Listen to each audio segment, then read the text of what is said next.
Hello and welcome to BBC News School Report with Julia and Jolene from Bidnam International School. Here are the main headlines for Thursday the 27th of March 2014.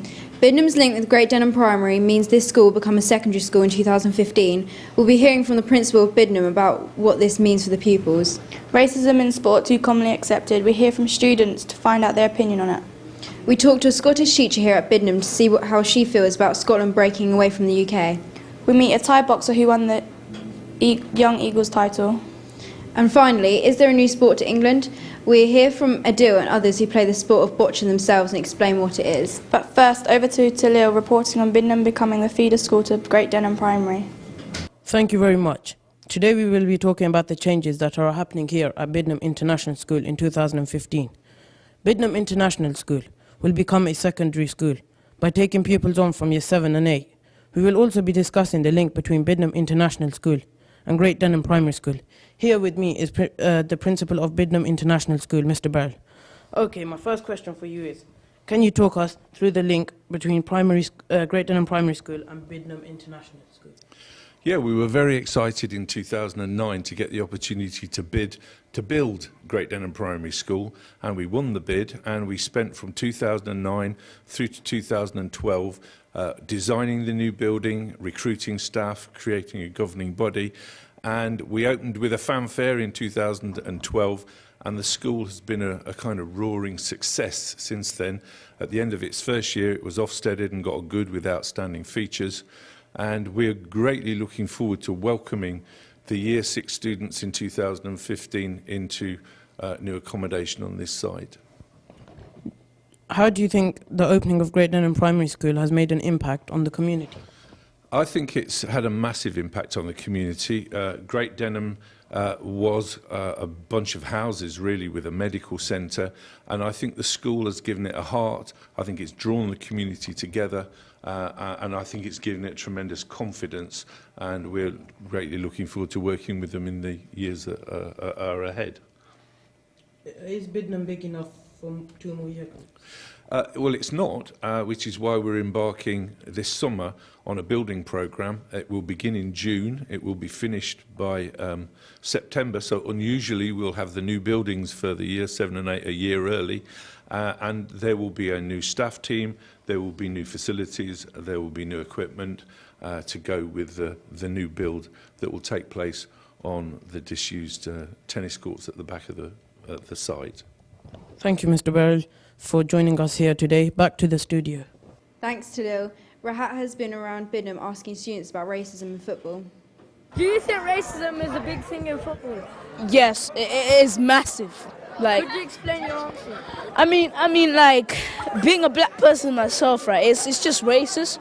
Like, we used to be called monkeys and everything when black people play football. I think it's unacceptable, really. The FA aren't really doing much about it, and it's a serious thing. It can lower people's confidence, I suppose, and it makes players walk off the pitch, and it doesn't reflect very well on the team. So I think racism in football should be stopped, and the people who are racist should be banned from the grounds.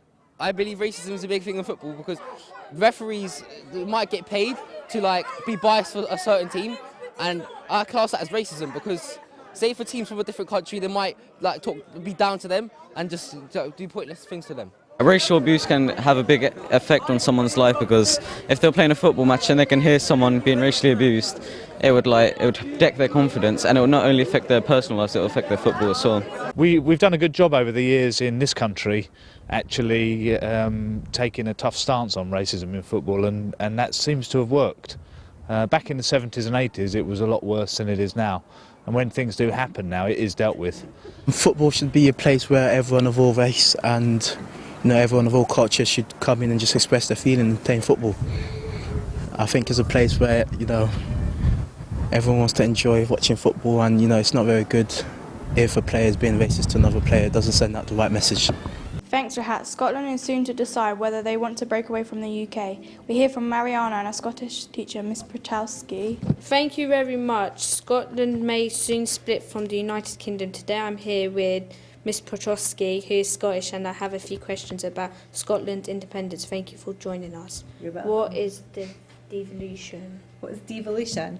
Well, the Scots have got the vote to break away from the United Kingdom and to self-govern, which happens in September. And the rationale behind the date in September is that it will be the 700-year anniversary of the Battle of Stirling Bridge, which is when the Scots battled against the English and defeated them at that point. So there's quite a lot of sort of passion and, I suppose, history behind the date as well. How do you feel about Scotland wanting to become an independent country? I feel very mixed about it. Obviously, as a Scot myself, I'm very passionate about Scotland and my heritage. I'm very proud to be Scottish. I'm very conscious that I'm not allowed to vote because I live in England. And so for me, a yes vote would mean that potentially my family, my good friends, would live in what would be then deemed as a completely separate country from me, and I have no say in that vote at all, which is hard. What impact do you think it will have on Scotland and the UK? I think it would be a tremendous loss actually to the United Kingdom if Scotland went out and became independent, and vice versa. The impact may be a sort of longer term issue really from the economic side of things. It may be that part of our traditions as the United Kingdom may be changed and compromised, our flag, our identity as Brits as well. If we think back to some moments in the last few years, the royal wedding and so on, where people really were proud to be British at that point, that's something that may be compromised by a yes vote.